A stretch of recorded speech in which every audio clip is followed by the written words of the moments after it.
श्री शिवाय नमस्तुभ्यम। ओम नमः शिवाय। दोस्तों, कैसे हैं आप? ये बताने के लिए कमेंट्स बॉक्स में हर हर महादेव जरूर लिख दीजिएगा।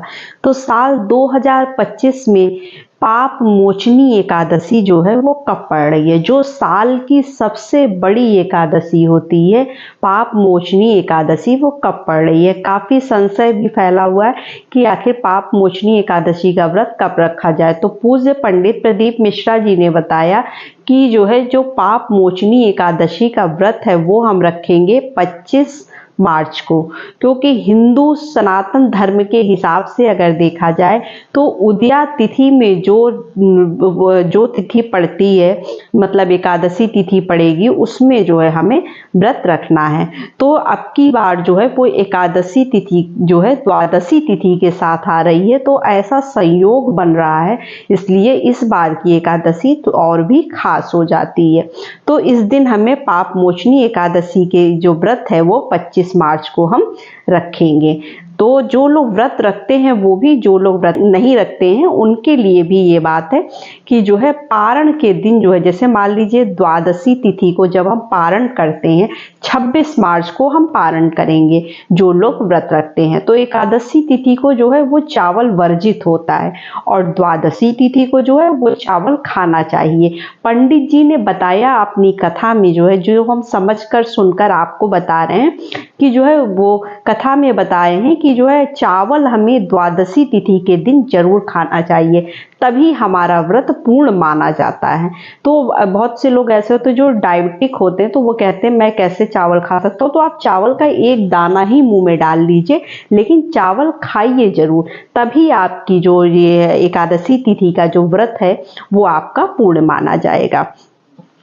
अब उन्होंने कुछ उपाय भी बताए हैं इस दिन करने के लिए, तो चलिए अब उसी उपाय के बारे में बात कर लेते हैं। तो पहला उपाय उन्होंने बताया है कि जैसे एकादशी तिथि के दिन जो है हमें माता तुलसी को जल नहीं अर्पित करना चाहिए, उनको मतलब जो है उनकी पत्तियां नहीं तोड़नी चाहिए, जल नहीं अर्पित करना चाहिए। आप दूर से पूजा पाठ कर सकते हैं, हमें एकादशी तिथि के दिन ये सब कार्य नहीं करने चाहिए। क्योंकि जो है एकादशी तिथि के दिन जो है माता तुलसी जो है वो खुद हरि विष्णु जी के लिए व्रत रखती हैं और वो भी निराजल व्रत रखती हैं। और जब हम जल समर्पित करते हैं तुलसी जी में, तो वो क्या होता है, उनका व्रत खंडित हो जाता है और उसका दोष हमें लगता है। तो इसलिए जो है हमें जो है एकादशी तिथि के दिन तुलसी जी के पौधे को नहीं तोड़ना चाहिए, ना ही तुलसी जी के पेड़ में किसी भी तरह का द्रव्य पदार्थ वो समर्पित करना चाहिए। दूर से आप पूजा पाठ कर सकते हैं माता तुलसी की। तो अब हम दूसरे उपाय की बात कर लेते हैं। जैसा कि भाग दौड़ का जीवन है, आदमी की जिंदगी में सुख शांति सुकून अब नहीं रह गया, कभी लड़ाई झगड़ा, कभी कलेश, कुछ ना कुछ परिवार में चलता रहता है।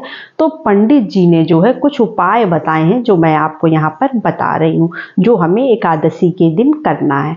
तो देखिए, एकादशी के दिन आपको क्या करना है, 2 सामग्री लेनी है। एक आपको लेना है हल्दी, क्योंकि जो है एकादशी तिथि के दिन हरि विष्णु को हल्दी समर्पित करना बहुत ही अच्छा माना जाता है और विशेष महत्व है हल्दी का उस दिन। और हमें क्या लेना है, लाल कुमकुम। यहाँ पर हमें चंदन नहीं लेना है, लाल कुमकुम लेना है और इसे किसी भी तरह से गीला नहीं करना। ये नहीं कि आप उसमें पानी मिला के गीला कर लीजिए, गीला नहीं करना है, ना हल्दी को ना ही कुमकुम को। अब हम पहुंचेंगे जो है हरि विष्णु के फोटो के पास। तो हरि विष्णु के, अगर आप मंदिर में जाते हैं तो मंदिर में अगर विष्णु जी विराजमान है तो आप वहां जा सकते हैं, अगर नहीं तो आप अपने घर में जो है फोटो, मूर्ति, जो कोई भी प्रतिमा आप रखे हुए हैं विष्णु जी की, आप उनके समक्ष पहुंच जाइएगा। उनके सीधे पैर पर जो है वो हमें हल्दी समर्पित करना है और उल्टे पैर पर हमें क्या समर्पित करना है, लाल कुमकुम जो हम लिए हैं वो हम इस तरह से चुटकी से समर्पित करेंगे और क्या बोलेंगे, ओम भगवते वासुदेवाय नमः बोलते हुए जो है आपकी जो भी मनोकामना है, जो भी आपकी परेशानी है, भाग दौड़ आपके जीवन में लगा हुआ है, उसके लिए हम भगवान हरि विष्णु से प्रार्थना करेंगे। तो ये उपाय पंडित जी ने अपनी कथा में बताई थी। अब हम चलते हैं अपने तीसरे उपाय की तरफ। जो तीसरा उपाय पंडित जी ने बताया है, उनने बताया है कि हमें इस दिन जो है पाप मोचनी एकादशी के दिन आंवले के वृक्ष की पूजा करनी चाहिए। तो हमारे घर में अगर आंवले का वृक्ष लगा है तो ठीक है, वरना आप कहीं जहाँ पे भी आंवले का वृक्ष आपको मिल जाए, छोटा बड़ा कोई भी वृक्ष चलेगा, कोई ज़रूरी नहीं है कि काफ़ी विशाल वृक्ष ही हो। अगर छोटा वृक्ष है तो छोटे वृक्ष पर भी आप ये उपाय कर सकते हैं। फिर हम क्या करेंगे, हल्दी ले लेंगे और 1 लोटा तांबे का जो लोटा है उसमें जल भर लेंगे। उसके बाद हम जो है, अगर घर के अंदर हम यह उपाय कर रहे हैं तो घर के अंदर, और अगर हम बाहर जाकर कर रहे हैं तो बाहर। तो हमें क्या करना है कि जब हम भोलेनाथ की पूजा करते हैं तो हम उत्तर दिशा की तरफ मुख कर करते हैं, और जब हम हरिहर महादेव की पूजा करते हैं तो हम अपना जो मुख है उसका डायरेक्शन जो होता है वो पूर्व दिशा की तरफ होना चाहिए। तो हम पूर्व दिशा की तरफ मुख करके जो है, जो हल्दी लेकर हम गए हैं वो जो है वो आंवले के पेड़ की जड़ में जो है वो हम समर्पित करेंगे।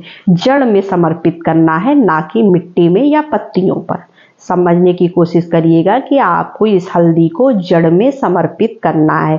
उसके बाद उसी के ऊपर हम हरिहर महादेव का नाम बोलते हुए जो है इस जल को, उसी हल्दी जहाँ जड़ में समर्पित किया है वहीं पर जो है जल को भी समर्पित कर देंगे। इससे क्या होगा, हमारे घर में जो है वो धन का आगमन होने लगेगा, माता लक्ष्मी का आगमन होने लगेगा। यह उपाय हम माता लक्ष्मी के लिए जो है, ताकि हमारे घर में धन धान्य जो है वो हमेशा भरा रहे। तो इसके लिए यह उपाय हम करेंगे। तो बस यही छोटी सी वीडियो थी, छोटी सी जानकारी थी। हमारी आवाज़ अगर आप पहली बार सुन रहे हैं तो चैनल को लाइक सब्सक्राइब ज़रूर कर लीजिएगा। तो नमस्ते फ्रेंड्स, ओम नमः शिवाय।